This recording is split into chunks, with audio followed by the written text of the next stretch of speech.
prendre de bonnes habitudes au quotidien, facilement ou presque.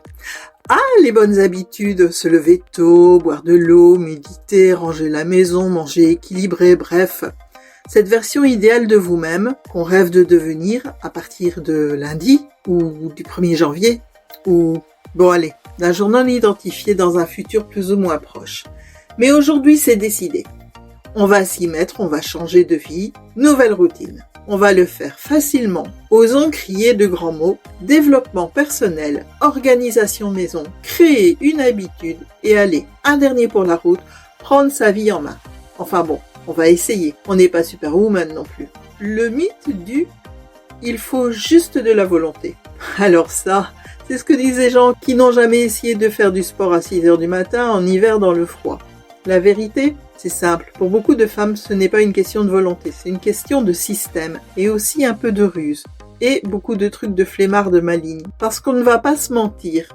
On adore l'idée d'avoir de bonnes habitudes, mais on adore aussi notre canapé. Et les chips. Traîner au lit le matin, pousser un papier qui traîne sous un meuble, faire semblant de ne pas voir les chaussures empilées au pied du canapé. Donc, alors aujourd'hui, on va apprendre à tricher intelligemment, parce qu'un jour, il faut bien commencer. Alors, commençons intelligemment. Première règle d'or, passer du petit au plus grand. Inutile de vouloir grimper la montagne tout de suite si on n'est pas habitué à escalader les petits rochers. Vouloir tout changer d'un coup, mais non, c'est pas bon. C'est comme décider de courir un marathon alors que l'on cherche son air en montant les escaliers, c'est se tirer une balle dans le pied, quoi. On démarre vite, puis on s'essouffle et on arrête encore plus découragé qu'au début. Le cerveau adore les trucs simples. Pas de grands bouleversements, pas de stress. Donc on commence petit, vraiment petit. Tout petit. Tu veux te mettre à lire? Commence par une page. Faire du sport? 2 minutes d'étirement. C'est déjà ça. Ranger ton appartement? Juste ta table de chevet. Pas tout ton dressing en une fois. L'idée, c'est de trouver des victoires faciles. Le cerveau, il kiffe ça. Il déclenche de la dopamine et il dit « Hey, pas si mal ce truc. On recommence demain ?» Vous avez bien entendu, demain, pas aujourd'hui.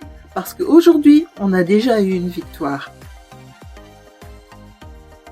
L'astuce du « après ceci, je fais cela ». Alors pour créer une habitude, il faut l'attacher à une autre déjà existante. Je te donne quelques exemples faciles. Tu te brosses les dents tous les jours, non? Allez, dis-moi oui s'il te plaît. Bon, je sais, parfois on a la flemme. Alors revenons à nos moutons. Après t'être brossé les dents, tu fais 5 squats. 5 petits squats de rien du tout, où tu bois un grand verre d'eau, où tu écris une phrase positive dans ton journal. Le cerveau adore les routines prévisibles. Après ceci, je fais cela. Et bim, nouvelle habitude installée, avec presque 0 effort. Parlons motivation. Le piège de la motivation. Allez, je vais spoiler. La motivation, c'est une traîtresse. Elle est là le dimanche soir à 23h, quand tu fais les plans pour toute la semaine, ou pour les plans de ta nouvelle vie. Et le lundi matin, disparu, enfumé, parti, comme ton abonnement à la salle de sport. Alors on arrête de compter sur elle et à la place on mise sur l'environnement. Vous voulez une explication? Tu peux manger plus de fruits, mets-les en évidence, dans un plat, sur la table, pas caché derrière les chips. Tu veux lire, laisse ton livre sur ton oreiller. Tu veux boire plus d'eau, mets une bouteille d'eau partout dans le salon, dans la salle de bain, sur ta tête si besoin, et apprends à marcher en équilibre avec... Non, c'était pour rire. Ne te fie pas à ta volonté. Fie-toi à ton frigo, ton panier à fruits, à ton bureau, à tes habitudes visuelles. Le pouvoir du ridicule. Et pourquoi c'est génial en fait. Tu veux méditer, mais tu ne tiens pas plus de 10 secondes sans penser à ce que tu vas manger ce soir? Bonne nouvelle. Tu n'as pas besoin de devenir moine. Tu peux juste fermer les yeux 30 secondes, respirer. Même sur les toilettes, personne ne saura. Et si on parlait sport maintenant? Tu veux faire du sport? Lance une chanson et danse sur n'importe quoi.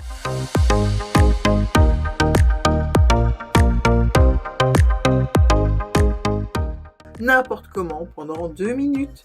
C'est pas du fitness, c'est pas du yoga, mais c'est du mouvement et c'est déjà ça. Et c'est ridiculement efficace. L'enfer de boire 1,5 litre d'eau par jour. Tu veux boire plus d'eau? Achète-toi un verre marron qui te fait rire et utilise-le. Attention, on ne pouffe pas de rire la bouche pleine d'eau. Moralité de tout ça, Tu n'as pas besoin d'être parfaite, juste constante, même si c'est bizarre, même si c'est ridicule et surtout si c'est ridicule. Alors crée ton mini-moi parfait. Tu connais cette question? Que ferait la version de moi-même qui a sa vie en ordre, mange sain, dort bien, lit tous les soirs et ne répond jamais aux trolls sur Internet? Eh bien, commence par faire un truc que cette version-là ferait. Juste un. Genre, elle fait son lit le matin. Elle met ses baskets au lieu de traîner en chaussettes. Elle ne scrolle pas sur TikTok 40 minutes en se réveillant. Un petit geste égale un petit pas vers ton mini-moi parfait. Fais-le une fois, puis demain, puis encore. Et un jour, bim, tu es cette version de toi. Enfin presque. L'attitude du 1 de plus, ou comment ajouter juste 1 de plus. Un légume de plus dans ton assiette, monter les escaliers une fois de plus dans la journée, même juste une fois comme ça. Bon allez, profites-en quand même pour monter ou descendre une bricole, vêtements, draps ou autre. L'adage est connu, ne jamais se déplacer les mains vides. Un compliment de plus pour toi-même, en te regardant dans le miroir, oui, même si c'est pour dire « t'as survécu aujourd'hui, bien joué, je suis fière de toi ». Le cerveau, en fait, il adore ça. C'est simple, c'est pas stressant et c'est répétable. Suivre ses habitudes sans devenir un robot. Certains notent leurs habitudes dans des carnets, des applis, des tableaux Excel, mais toi, tu as le droit de faire ça à ta façon, on va dire relax. Prends une feuille, 7 cases et tu coches quand tu as réussi chaque jour quelque chose. Ou même, tu mets des gommettes. Oui, des gommettes, c'est satisfaisant, coloré et régressif. Le combo parfait. Fais un tableau de tes tâches les plus urgentes à faire, mais on s'entend bien sur le mot urgent. Et remplis-le au fur et à mesure de tes accomplissements. Et surtout, pas de culpabilité si tu rates un jour. L'important, ce n'est pas d'être parfait. C'est de revenir le lendemain. Même les héros de films font une pause entre deux basses. Toi aussi, tu en as le droit. L'effet boule de neige du kiff. Plus tu accumules des petites victoires, plus tu kiffes. Et plus tu kiffes, plus tu continues. Tu ranges ton bureau, tu bosses mieux, tu stresses moins, tu dors mieux, tu te lèves plus motivé. Tu bois de l'eau, tu as plus d'énergie, tu as envie de bouger. Tu fais du sport, conséquence, tu as moins envie dessus. Tu fais ton lit, tu te sens organisé. Tu es fier de toi le soir quand tu rentres dans ta chambre de voir ton lit fait et nickel. Ce n'était pas prévu dans ton planning et pourtant, tu ramasses les vêtements qui traînent, tu les mets dans la machine à laver, tu la fais tourner, tu es fier de toi. Tu fais une liste, tu coches des trucs sur la liste, tu te sens puissante, une bonne habitude égale un effet domino. Il suffit d'en lancer une. C'est souvent la première qui est la plus difficile à mettre en route. Quelques autres bonnes astuces pour t'aider à tricher intelligemment. Mets la flemme à ton service. Si tu veux arrêter les écrans du soir, laisse ton chargeur dans une autre pièce. Tu seras trop flemmarde pour aller le chercher et donc tu dormiras. La règle des 2 minutes. Si une tâche prend moins de 2 minutes, fais-la tout de suite. Ranger une tasse, répondre à un mail, envoyer un message, payer une facture. Ouais, je sais, c'est pas très gai, mais enfin bon, ça doit se faire aussi, hein. Sinon, la tâche va te hanter pendant au moins 48 heures et tu vas peut-être devoir payer une amende pour ta facture oubliée et non payée. L'empilement des habitudes. Tu écoutes un podcast pendant 15 minutes quand tu fais le ménage. Tu écoutes une musique zen quand tu es aux toilettes. Tu médites pendant que le café coule. Tu vides le lave-vaisselle pendant que tu cuisines des pâtes. C'est ça la magie du multitâche utile. Alors non, prendre de bonnes habitudes, ce n'est pas magique, mais c'est beaucoup plus simple qu'on ne le croit, si on arrête de se prendre au sérieux. Pas besoin d'être parfaite, ni ultra motivée, juste maligne, patiente et un peu joueuse. Tu veux changer ta façon d'être ?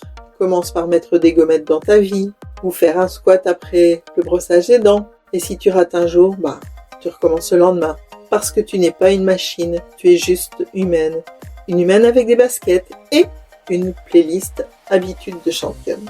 Alors, quelle est ta première petite habitude que tu vas tester cette semaine ? Dis-le moi en commentaire. Like si tu t'es reconnu au moins une fois dans cette vidéo. Et abonne-toi si tu as envie d'en rire encore, tout en devenant une meilleure version de toi-même. À bientôt les championnes du presque mais je m'améliore. Au plaisir de se retrouver dans ma prochaine vidéo sur ma chaîne YouTube Blue Butterfly. Et n'oubliez pas de vous abonner. Un petit clic pour vous, une grande reconnaissance pour moi.